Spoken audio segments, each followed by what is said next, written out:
যে প্লেনগুলো দেখতে পাচ্ছেন এগুলো বন্ধ হয়ে যাওয়া দুইটা এয়ারলাইন্স বাংলাদেশের জিএমজি এবং ইউনাইটেড এয়ারওয়েজের পরে থাকা প্লেন। এর মধ্যে রিজেন্টও আছে, ড্যাশ-8 দেখতে পাচ্ছেন একটা। তো এই প্লেনগুলো বিভিন্ন মডেলের আছে, যেমন DC-10, তারপর -8, 737, 747, 767। ভাবতেই কেমন অবাক লাগে যে এক সময় এই পড়ে থাকা প্লেনগুলোতে হাজার হাজার মানুষের পদচারণা ছিল।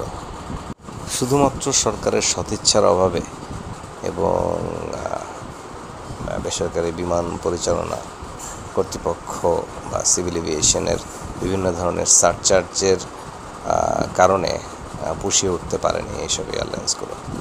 আশা করি এখন থেকে এই জিনিসগুলো আর হবে না এবং দেশীয় এয়ারলাইন্সগুলো অন্ততপক্ষে মার্কেটে টিকে থাকবে।